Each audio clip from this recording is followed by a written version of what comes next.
Konvoi dunia menuju Gaza, Mesir mendukung, Israel ancam hadang. Prabowo pilih Putin, tolak KTT G7, Indonesia lebih dekat ke bridge. Zelensky akan disingkirkan dan kabur, Amerika Serikat dituding di balik rencana rahasia ini. Halo Sobat Pojok, berikut 3 berita terpopuler yang kami rangkum di channel YouTube Pojok Negeri Media. Di berita pertama, dunia kembali bergolak. Ratusan aktivis dari 80 negara bersatu dalam satu misi, menembus blokade Israel dan masuk ke Gaza membawa bantuan kemanusiaan. Tapi Israel tidak tinggal diam. Mesir mendukung, tapi dengan syarat, dan Menteri Pertahanan Israel langsung mengeluarkan ancaman terbuka.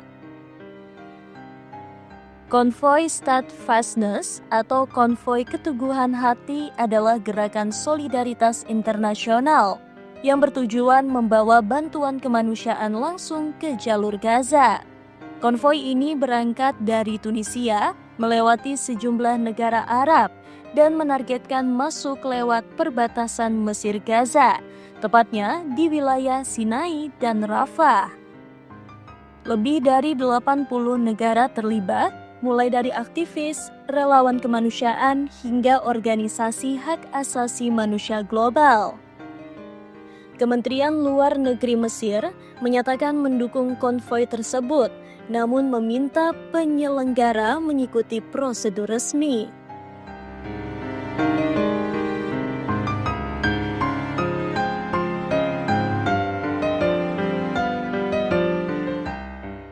Permintaan izin dapat diajukan lewat Kedutaan Besar Mesir di luar negeri, Kedutaan Asing di Kairo, atau langsung dari organisasi ke Kementerian Luar Negeri Mesir. Mesir mencatat bahwa tanpa izin resmi tidak ada kunjungan yang akan dipertimbangkan. Di sisi lain, Israel bereaksi keras terhadap konvoi tersebut. Menteri Pertahanan Israel, Yisrael Katz, secara terbuka memerintahkan militer untuk mencegah peserta konvoi masuk Gaza.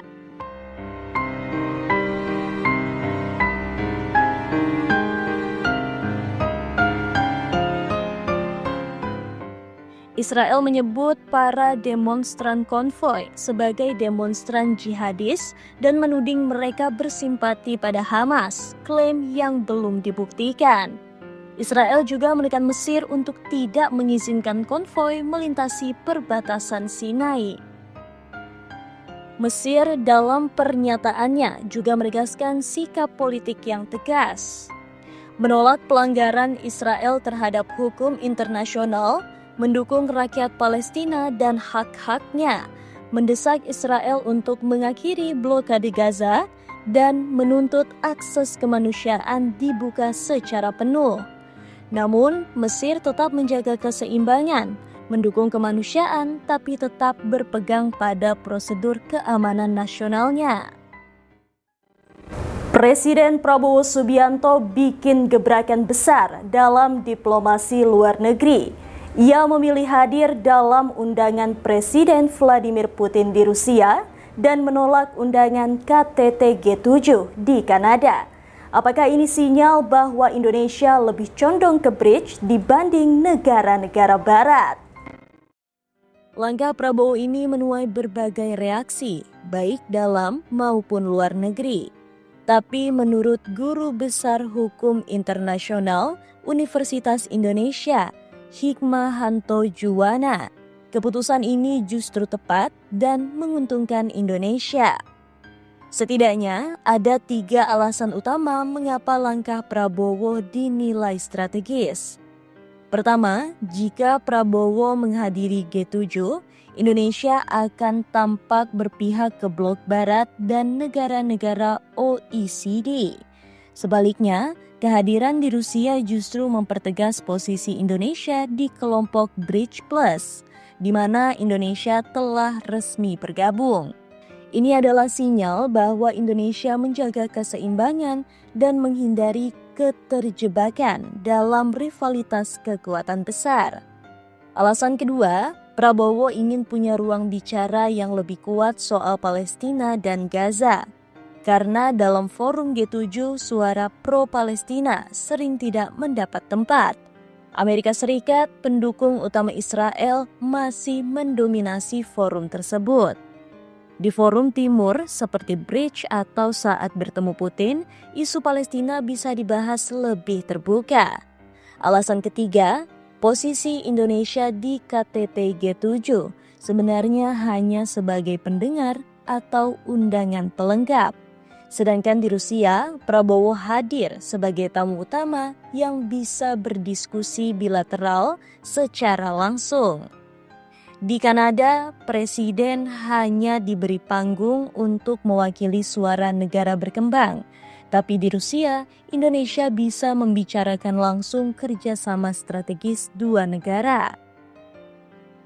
Menurut Kementerian Luar Negeri Republik Indonesia, undangan dari Putin datang lebih dulu ketimbang dari Kanada.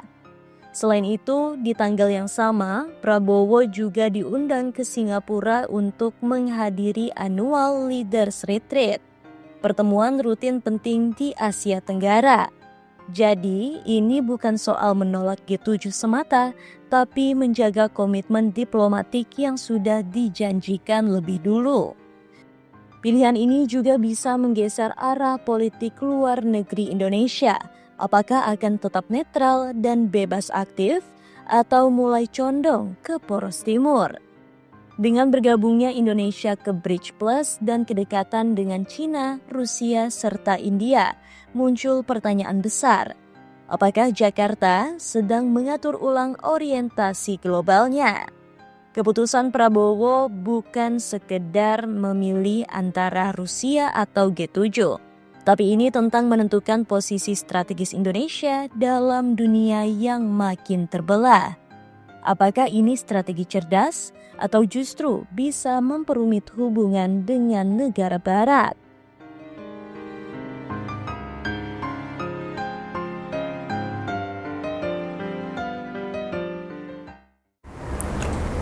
Prediksi mengejutkan datang dari mantan Perdana Menteri Ukraina, Mykola Azarov. Dia menyebut bahwa Presiden Volodymyr Zelensky akan disingkirkan dan dipaksa kabur, dan bahwa rencana ini didukung langsung oleh Amerika Serikat. Apakah ini akhir dari Prediksi mengejutkan datang dari mantan Perdana Menteri Ukraina, Mykola Azarov. Dia menyebut bahwa Presiden Volodymyr Zelensky akan disingkirkan dan dipaksa kabur, dan bahwa rencana ini didukung langsung oleh Amerika Serikat. Apakah ini akhir dari era Zelensky di tengah perang yang belum usai? Dalam sebuah pernyataan di Telegram, Mykola Azarov, mantan Perdana Menteri Ukraina di era Presiden Viktor Yanukovych, mengklaim bahwa Amerika Serikat telah memberi lampu hijau untuk menyingkirkan Zelensky. Azarov bahkan menyebut bahwa Washington sudah lelah dengan Zelensky dan sebuah rencana multi-tahap telah dimulai untuk memaksanya lengser. Ia memperkirakan bahwa Zelensky akan mengundurkan diri secara formal dan kemudian melarikan diri dari Ukraina dengan perlindungan khusus. Menurut Azarov, setelah Zelensky lengser, Ketua Parlemen Ukraina, Ruslan Stefanchuk, akan mengambil alih sebagai pejabat presiden. Langkah ini disebut akan membuka jalan untuk pembentukan landscape politik baru di Ukraina di tengah tekanan perang dan krisis legitimasi kekuasaan. Sebagai catatan, masa jabatan 5 tahun Zelensky secara hukum telah berakhir pada 20 Mei 2024. Namun, karena Ukraina berada di bawah darurat militer, pemilu presiden ditunda dan dia tetap berkuasa. Azarov tidak hanya sekedar beropini. Ia menunjuk pada beberapa kejadian sebagai indikasi nyata bahwa proses penggulingan sudah dimulai. Contohnya, penangkapan Leonid Mindich, rekan dekat dan kepercayaan keuangan Zelensky, dan Kepala Staf Adri Yermak. Namun yang menarik, penangkapan ini dilakukan bukan oleh Kejaksaan Umum, melainkan oleh lembaga-lembaga anti korupsi yang disebut, dibentuk, dan dikendalikan oleh Amerika Serikat. Menurut Azarov, ini adalah sinyal serius dari Washington bahwa mereka tidak lagi mendukung Zelensky. Ia bahkan menyebut bahwa auditor dari Amerika Serikat telah dikirim ke Kiev untuk memeriksa penggunaan dana bantuan, tanda lain bahwa kepercayaan telah luntur.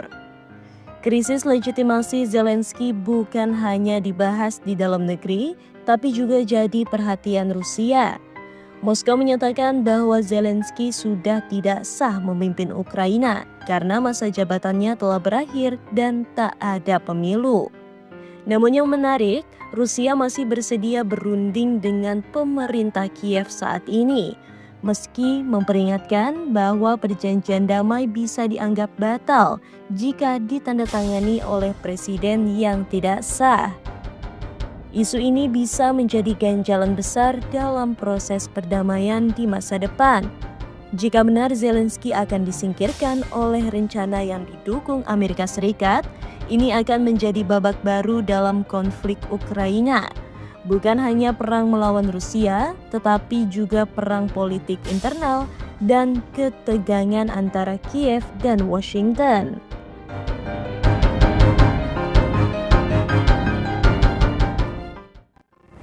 Itu tadi 3 berita terpopuler di channel YouTube Pojok Negeri Media. Jangan lupa share, komen, dan subscribe channel kami.